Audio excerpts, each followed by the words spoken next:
Alors je fais un BEP bioservice, agent technique d'alimentation et c'est pour apprendre à faire de la cuisine. En quelle classe êtes-vous? Quatrième. Que voulez-vous faire plus tard? Paysagiste. Agriculteur. Savez-vous comment y parvenir? Oui, Non. avec les diplômes. Alors, je suis vendeuse en BEP VAM à l'IFAM. Est-ce que ça te plaît?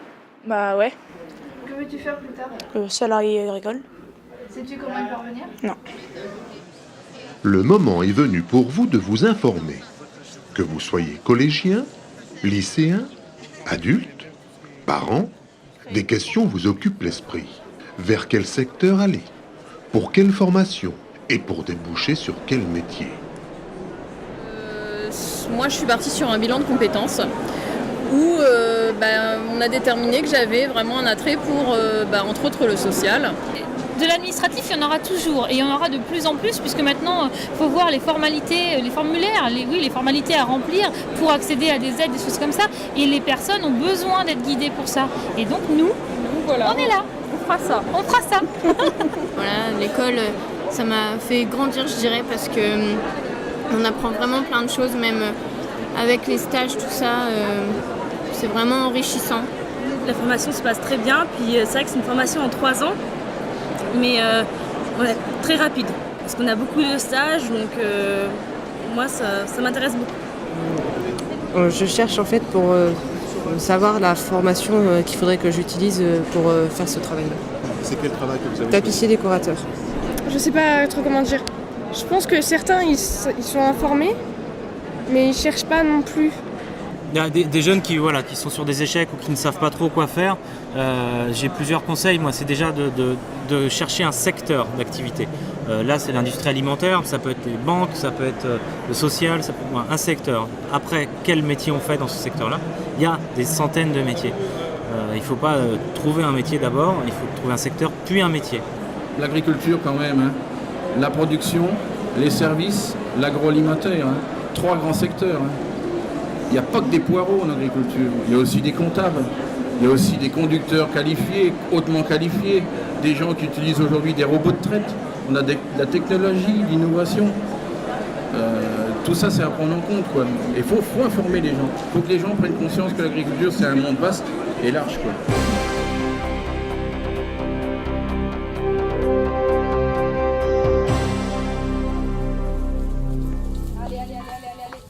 Le fait d'avoir un employé sur l'exploitation, ça permet aussi de partager des responsabilités, de partager des idées et de partager des choix de fonctionnement de l'exploitation.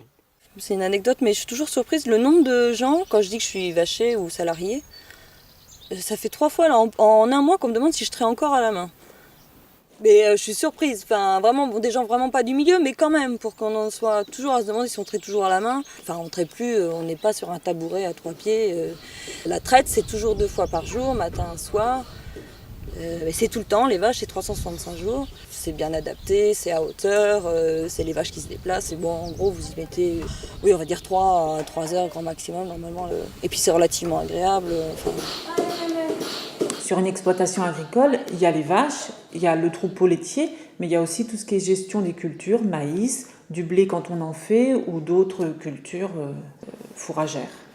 Donc on peut avoir aussi une certaine liberté et une certaine, on va dire, responsabilité dans la maîtrise du travail. Pour quelqu'un qui n'y a jamais touché, qui ne connaît vraiment pas le milieu, le meilleur choix, ce serait de pouvoir faire une formation. Parce que pendant les formations, il y a des stages. Et quand même, ça permet de pouvoir un peu voir tout ce qui se passe et puis de voir un peu tous les différents travaux qui peuvent exister sur une exploitation. Une exploitation laitière ne serait pas la même qu'une exploitation céréalière. Donc, il y a beaucoup de diversité sur le travail, donc chacun peut y trouver sa part de responsabilité, de motivation. Depuis une quinzaine d'années, le travail a vraiment évolué, c'est mécanisé déjà. Point de vue, tout ce qui est machine, comme on le voit sur la plantation, sur tout ce qui est lavage, les calibrages. Avant, tout se faisait à la main, maintenant, tout devient mécanisé quand même. Il faut connaître ce métier-là. Tout le monde ne peut pas s'y mettre, faut apprendre. Il faut l'apprendre. Ouais. Donc vous conseillez aux jeunes de suivre une formation avant de venir travailler dans les métiers agricoles. Pour être sûr d'y arriver et mettre les meilleures chances de son côté, oui, il faut avoir une bonne base. d'apprentissage, oui.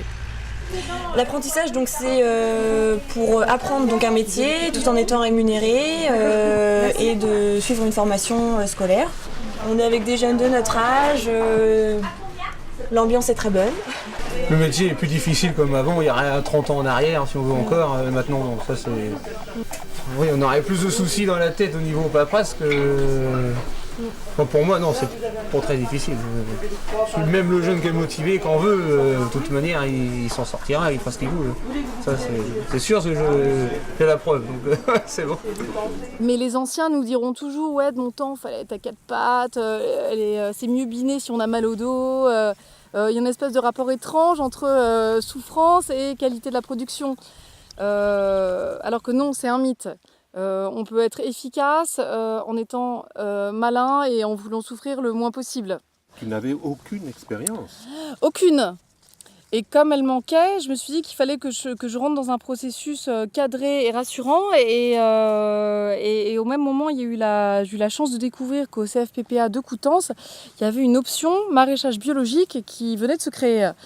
Et que ça correspond, que la formation que j'allais pouvoir y recevoir correspondait à ce dont j'avais besoin de savoir, c'est-à-dire des aspects très, très pragmatiques et techniques, comment savoir gérer sa compta agricole, le droit rural, et c'est de ça dont j'avais besoin qu'à l'issue de cette formation, je puisse être opérationnelle rapidement et aller produire du légume. Et voilà, et j'ai hâte aussi de m'impliquer localement et de rencontrer d'autres mamans. Et puis, dans un avenir proche, d'aller à l'école et d'avoir aussi de développer un réseau social ici, autre que agricole. Moi, je trouve qu'on a un beau métier. Bon, c'est vrai qu'il faut peut-être un petit peu tenace, il faut vraiment en vouloir, quoi.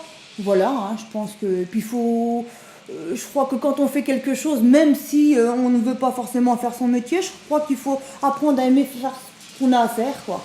Et je pense que tout de suite, ça change tout. C'est une certaine philosophie. C'est vrai que même si c'est pas forcément son métier, mais le fait d'essayer de l'apprécier, je pense que ça peut changer toute la donne, quoi. Vous occupez quel poste, vous, d'habitude? À moi, dégrappage. Dégrappage? Cueillette et dégrappeur.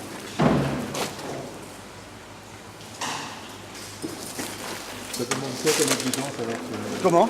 Ça demande quoi comme exigence? Oh, pas grand-chose. Faire attention à tout.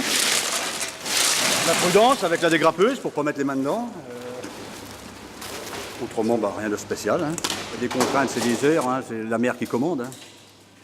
La mère baisse, elle s'occupe pas quel jour on est, quelle heure il est. Elle baisse, il faut aller travailler, il y a du boulot. Quand il y a mauvais temps, quand il y a le vent et tout, il faut toujours être à la mer pour vérifier si les moules tombent pas, s'il faut pas remettre un catin. C'est pas grave la pluie, le mauvais temps, on s'en moque. Hein. Il y a tout l'été où c'est beau. C'est là le plus gros du travail. Hein. Après, l'hiver, ça se fait tout seul. C'est vrai que c'est pas forcément agréable tout le temps, mais...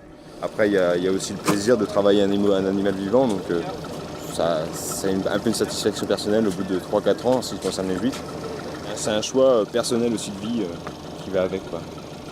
À côté du choix de la vie professionnelle, il y a aussi le choix de la vie privée qui forcément s'adapte à la vie professionnelle, au niveau des rythmes de marée, des choses comme ça. On a les postes où les personnels, on va demander au personnel d'être multicompétent, c'est-à-dire d'être aussi bien capable de travailler à l'atelier, de faire de l'emballage, éventuellement de faire des livraisons, de travailler aussi sur le parc, de faire de l'entretien mécanique. Donc là, ça va concerner les personnels qu'on va garder dans l'entreprise toute l'année. Et puis aussi, c'est en ostréiculture surtout, il y a beaucoup de manutention. Et là, on va embaucher des personnels qui sont pratiquement pas qualifiés sur des opérations purement manuelles.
ça va travailler, nous. Hein.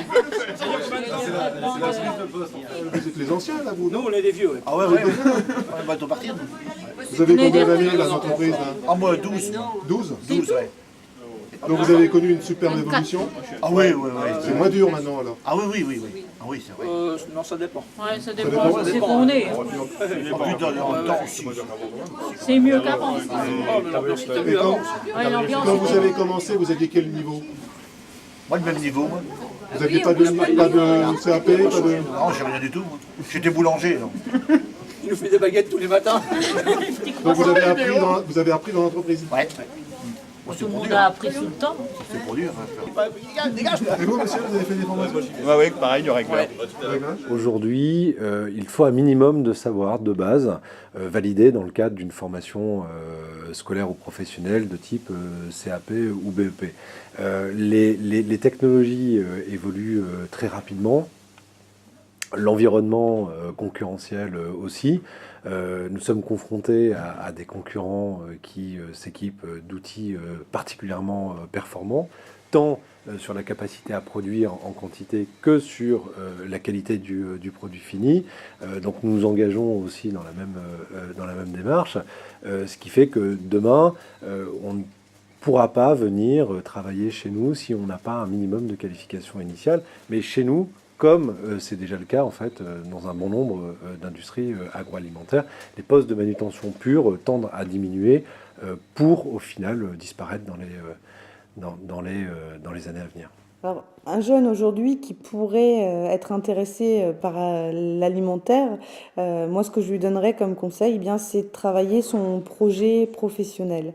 Savoir où il se voit dans l'entreprise. Est-ce qu'il se voit dans la fabrication d'un produit?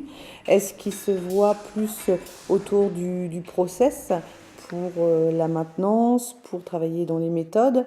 Est-ce qu'il se voit dans la recherche et le développement, dans la qualité ou des services transverses? Mais en tout cas, de travailler son projet professionnel en fonction de ses aspirations propres.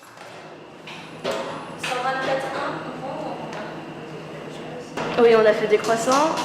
On fait aussi de la sauce hollandaise, des soupes de poisson, soupe à l'oignon, bœuf bourguignon aussi. Qu'est-ce qu'on a fait d'autre? On fabrique du yaourt parce que là on est à la... Oui, on est au conditionnement, mais on fabrique aussi notre propre yaourt. On le pasteurise. Celui-là, c'est ce qu'on a fait la semaine dernière. Oui. Et d'autres produits très intéressants. Oui, du cidre, du jus de pomme, ce qui paraît du calva. Aujourd'hui, on est sur une fabrication de camembert au lait cru traditionnel et moulé à la louche. On nous apprend le geste puis la méthode et on voit comment ça se passe. On apprend les process de fabrication, comment ça se déroule. Les temps de prise, tout ce qui s'ensuit. Transformer le produit, c'est pas ce qui m'intéresse, moi c'est plus chercher en fait, faire pratiquer. Faire des recherches pas forcément sur le lait, aussi dans les cosmétiques ou dans les pharmacies pour les médicaments. C'est pas que les produits alimentaires. En AdaptBiotech, on peut faire dans plusieurs domaines. J'aime beaucoup travailler la matière, le lait, tout ça. J'ai envie de faire un BTS AnaBiotech pour les analyses dans les laboratoires. C'est là qu'on met en application ce qu'on a vu en cours. Là qu'on se rend compte que des fois, c'est pas totalement pareil. Il ne se passe pas toujours comme on veut, c'est de la pratique. Puis on apprend mieux en faisant.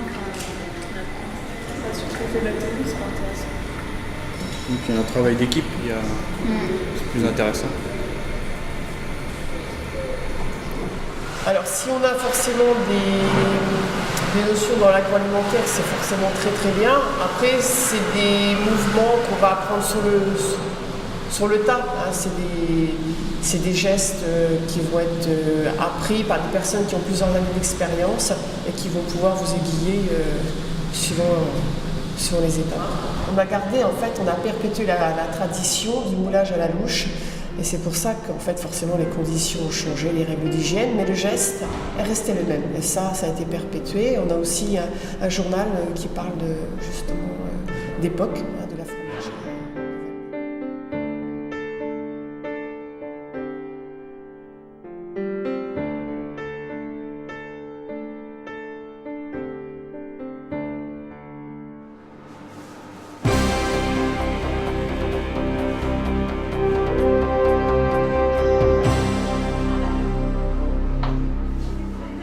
J'ai choisi de prendre des apprentis pour transmettre le métier qu'on exerce, parce que si on ne forme plus personne, eh ben, dans quelques années, il n'y aura personne pour reprendre derrière vous et forcément le métier risquerait de disparaître. Je pense que maintenant, il y a un retour vers le petit commerce. Et dans notre métier, le chômage, ça n'existe pratiquement pas et il y a un moyen de gagner très bien sa vie sans forcément avoir de longues études derrière soi. Et je sais qu'à l'IFOR, on ne travaille pas du tout comme en entreprise.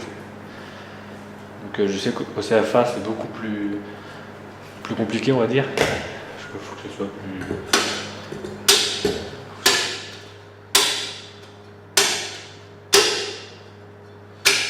Alors là, pour moi, la fente de l'agneau, c'est ce qu'il y a de plus compliqué. Alors déjà, il faut bien donner les bons coups de feuille. Il faut être bien au milieu, parce que sinon l'agneau a plus de côtes d'un côté que de l'autre, et puis ça fait pas bien.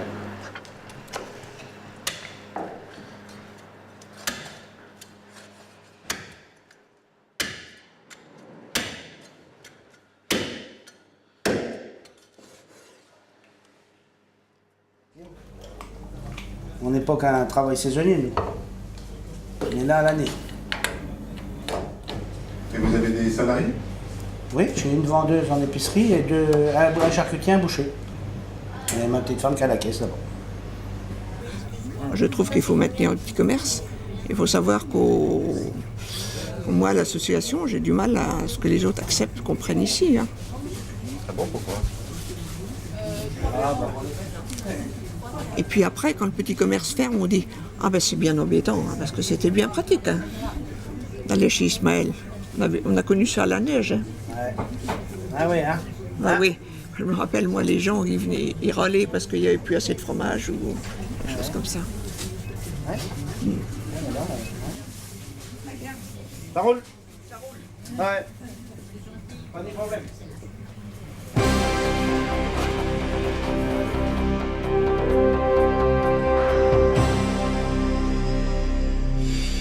Depuis sa création en 1987, notre entreprise a toujours évolué favorablement, puisque de 6 personnes en 1987, nous sommes à 49 personnes en contrat à durée indéterminée, plus les apprentis. J'ai appris ma formation à l'AFPA de Coutances. Donc là, à l'AFPA, on peut apprendre plein de métiers, peintre, serrurier, chaudronnier. Et moi, j'ai choisi soudeur. Donc, et ça m'a plu. Et puis donc, j'ai fait mes stages ici. Et puis après, une fois que j'ai passé mon diplôme, donc je l'ai eu. Et donc, Monsieur Lenormand m'a rappelé. Et puis donc, ben voilà, je suis là maintenant. Et vous êtes content? Vous trouvez bien là? Ah, très bien. Très bien. Ça vous plaît comme travail? Ah oui, pas de problème. Moi, c'est ce que je voulais faire, donc impeccable. Un jeune qui arriverait actuellement sur Perrier, sur le secteur, on va dire, peut effectivement trouver un emploi. Je pense qu'on est très demandeur, on peut en parler avec nos collègues, que ce soit bâtiment, que ce soit métier de bouche, on voit que tout de suite il y a une grosse pénurie, on s'inquiète, tout simplement parce que on est une entreprise de couverture, mais une entreprise de plomberie, une entreprise de menuiserie, il y aura toujours besoin des services de proximité. On aura toujours besoin du couvreur, le dépannage ne pourra pas se faire ni par internet, ni par l'international, ça sera forcément par des personnes de terrain, des personnes de confiance.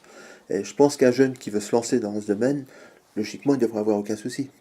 Et donc, une fois que vous avez découvert ce métier-là, vous avez commencé l'apprentissage directement après le collège. Vous avez appris toutes les techniques? Ouais, on apprend tous les jours, peut-être. Au moins connaître les bases pour pouvoir. Et si vous aviez justement un conseil à donner à un jeune, quel serait ce conseil? D'être couvreur. Tout simplement. Ça doit être la 5, je crois. La 5. Il me semble. Pour motiver un jeune, il faut que ça l'intéresse, faut déjà que lui soit motivé pour vouloir faire le stage. Comme Axel, il était motivé, on voyait bien qu'il a envie. De toute façon, dès qu'il est sans rien faire, il dit qu'est-ce que je peux faire, Bon, normalement, un stage, il est là pour regarder. Mais bon, c'est vrai que si on les laisse regarder toute la journée, déjà ils vont trouver les journées longues, ça va être ennuyeux. Que si on les intéresse à faire un peu quelque chose, bon, on leur fait pas prendre de risques non plus. Hein. Donc j'ai appris à poser des goulottes. J'ai appris à mettre du plâtre, mais j'ai raté la première fois. C'était la première fois que je mettais du plâtre. On m'explique beaucoup de choses et franchement, je suis vraiment content. C'est en faisant qu'on apprend de toute façon. La base du métier, c'est ça. Et lui, Arnaud, il prend pas de sucre, monsieur Arnaud. Merci. T'as pris un beau verre à fleurs. Merci. Mais le petit jeune, s'il apprend, c'est quand même un bon métier, électricien. Il a de l'avenir quand même. Hein. Il y a toujours besoin de personnel. Hein. Et puis il faut quand même des gens compétents. On ne peut pas le faire nous-mêmes, ça. Hein. Je ne savais pas ce que je voulais faire et c'est ma mère qui m'a trouvé ce petit boulot de vacances. Ça aurait très bien pu être, je sais pas moi, la menuiserie peut-être. Et là j'ai eu vraiment une rencontre avec un métier, une matière, une ambiance. J'ai vu qu'il y avait quelque chose qui se produisait là. C'est un métier où on peut avoir une idée, on peut dessiner et la réaliser. Et je veux dire, c'est quand même merveilleux. Et rencontrer des gens. Et en même temps, gagner sa vie. Et je crois que c'est un métier d'avenir. Tous les métiers manuels, c'est des métiers d'avenir, parce que c'est la base, hein, quelque part. Mais c'est une qualité de vie, parce que je fais ce que je veux. Comme la sculpture, moi, c'est parce que je n'ai pas un diplôme de sculpteur. Mais j'ai appris à sculpter tout seul, honnêtement, le week-end. C'est un métier à longue haleine, quelque part. On ne va pas gagner de l'argent facilement comme ça. C'est pas comme ça. C'est à longue haleine. Et je vais être un peu fier, quelque part. Tout le monde. Hein. C'est pour ça qu'on est fier de ce qu'on fait. Donc là, je suis présent sur la foire de l'essai avec des horloges. Donc on fête cette année les 80 ans de la bijouterie. C'est la 3e génération. Avant moi, c'était le papa. On fait aussi la restauration de mouvements d'horloges anciennes, car à l'heure actuelle, c'est un métier qu'il n'y a plus beaucoup d'horlogers. Et ils font un BEP, maintenant c'est un CAP en 2 ans, suivi d'un bac professionnel en 2 ans. Donc c'est une formation sur 4 ans. On peut s'arrêter au CAP ou continuer jusqu'au bac. Ceux qui aiment la micromécanique, la mécanique de précision, peuvent être intéressés pour la restauration, l'horlogerie en général, et peut-être d'autres métiers par la suite qui se rapprochent à l'horlogerie, comme l'aviation. Donc on a aussi besoin de micromécaniciens en aviation. Donc les horlogers peuvent partir aussi plus tard en aviation.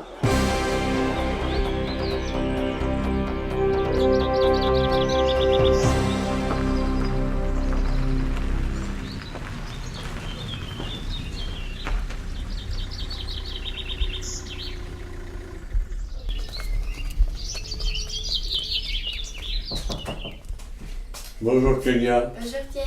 Les premiers temps où j'ai commencé, c'est vrai que c'est pas évident parce que on connaît pas les personnes, il faut apprendre à les connaître, on sait pas ce qu'il faut réaliser.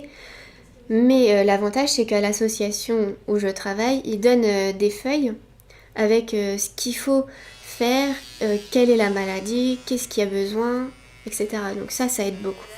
Moi je suis beaucoup plus contact humain, relation humaine. J'aime beaucoup parler, détendre les gens, être en contact même s'il faut leur prendre la main. Ils aiment beaucoup avoir un contact en peau à peau. Enfin, c'est vrai que surtout pour les personnes âgées, je parle. Moi, j'ai choisi cette direction-là, mais on peut aller pêcher un petit peu ailleurs et trouver sa voie. Vu qu'il y a un côté administratif, on fait du marketing aussi, donc on apprend comment vendre des produits. Enfin, c'est varié comme formation, donc il y a un tas de choses à faire grâce à cette formation. Le secteur d'activité du service à la personne est un secteur d'activité qui recrute, mais aujourd'hui on a besoin de compétences et de personnes formées. Donc une personne qui souhaiterait aujourd'hui s'orienter vers ce type d'activité devrait dans un premier temps prendre le temps de se former avant de rentrer dans la vie active. L'alternance c'est super, parce qu'on apprend et on travaille en même temps. On va découvrir plusieurs métiers. On découvre le métier qu'ils font tout en travaillant avec eux. Ici, on est vraiment des futurs professionnels, on n'est pas des élèves en fait, pour les professeurs. Et vous êtes considérés comment ? Plus comme des adultes, en fait, des préadultes. Pas comme des petits adolescents, comme on était au collège. Ouais. Alors qu'en troisième, on était entre guillemets des gamins pour eux.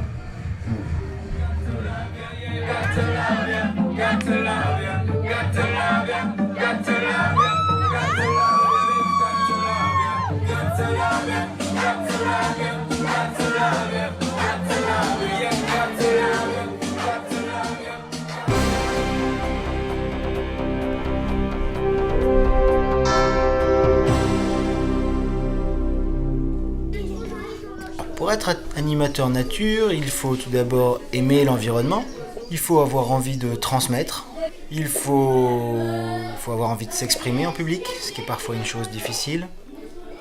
Et puis il faut être pédagogue, ingénieux, il faut avoir des nouvelles idées souvent pour pouvoir proposer des choses nouvelles et l'apporter de manière agréable. On va faire l'inverse. Vous me donnez un nom d'oiseau, je vous mets le chant qui va avec, vous l'écoutez bien et après on fera chant et il faut mettre le nom. Pour être animatrice, déjà, il faut beaucoup de patience. Puis il faut être à l'écoute aussi, que ce soit des parents et des enfants. Et en tant que directrice, il faut être ordonnée, parce qu'il y a beaucoup de choses à gérer. C'est vrai que nous, on fait tout, quoi. Donc, on fait un peu le ménage le soir, ce qui est tout à fait normal. On doit donner les repas le midi, on fait la vaisselle avec les enfants. Donc, il y a beaucoup de choses à gérer. Et puis, comme on fait les mini-camps l'été, il y a aussi tout ce qui est gestion de mini-camps aussi à gérer pour les animateurs et puis pour moi, en fait.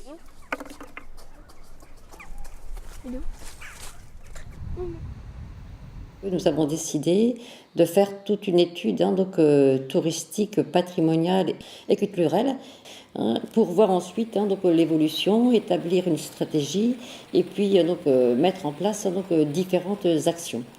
Et aussi avoir des salariés pour établir ce plan de communication.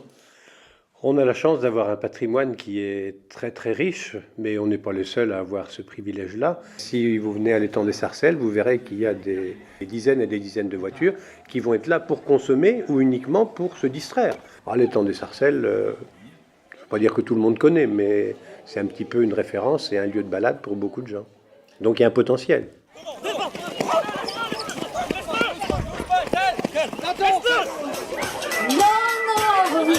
You're not the one for me, say no, no, no, no, no, no, no, no, no, you're not the one for me, say.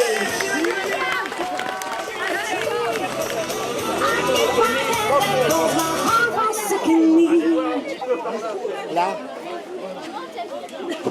La première fois qu'on vient ici, on venait quand on était petits ici.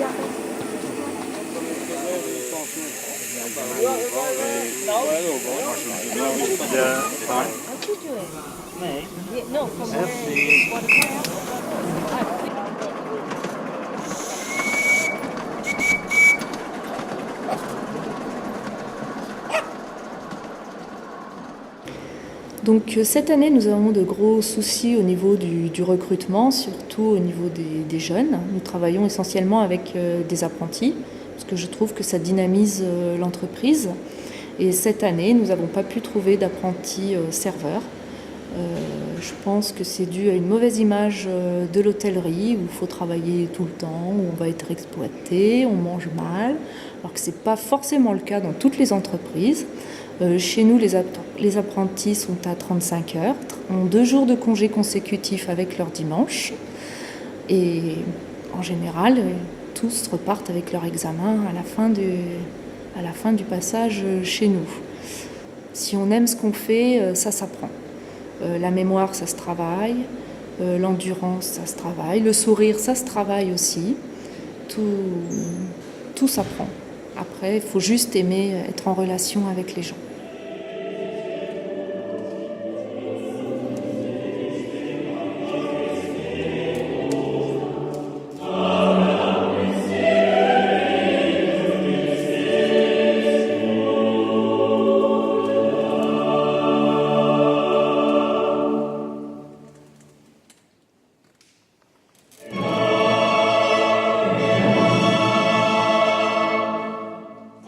Est-ce que c'est une chance d'habiter le territoire de l'Essai? Oui, parce que c'est un territoire multiple, assez riche. On y trouve pas mal de choses, que ce soit la mer, les landes. Donc c'est vrai qu'on a un éventail d'activités assez intéressantes et qui peut plaire aussi aux jeunes. Quand on faisait en vacances ici il y a 5-7 ans, il n'y avait pas autant d'activités proposées l'été. Là, il y a vraiment beaucoup de balades, que ce soit la journée, même le soir. On a été surpris de voir des balades à 19h, 19h30. Non, il y a vraiment beaucoup d'activités maintenant qui sont proposées dans le canton de l'Essai. C'est quand même assez adapté aux vacanciers maintenant. Ça s'est développé depuis quelques temps. On a quasiment quand même 200 km de balisage, de promenade à faire à pied, à cheval ou à vélo. Et avec, selon les distances, chacun y trouvera son compte. On a des petits circuits, des sentiers de découverte de 2 km jusqu'à 20 et quelques kilomètres, tout autour ici de la région de l'Essai, avec des paysages complètement différents à chaque fois. Donc, mais bon, globalement, la réserve est plus intéressante pour les plantes et surtout pour tout ce qui est orthoptère, tout ce qui est insectes. Ça, c'est... Voilà, vous avez continué. On a aussi les fêtes et les foires, fêtes de marché, fêtes de pays, marché du terroir, qui ont lieu pour nous ici, l'Office de tourisme, en juillet et en août. Vous avez aussi les foires à tout, qui drainent quand même un certain public et qui attirent des gens aussi de l'extérieur de l'Essai. Regardez cette fourche-là, elle a été faite à la forge aussi. Le tarière au vin à blé, c'est un tarière au vin à blé. C'est un mot anglais qu'on avait conservé, sans doute de l'occupation anglaise. Mon père me disait toujours, passe-moi le vin blé. Ouais, et si vous voulez, en fait, vous avez une petite feuille à remplir. Hein. Votre avis nous intéresse, c'est parce qu'on fait partie du réseau Bienvenue à la ferme.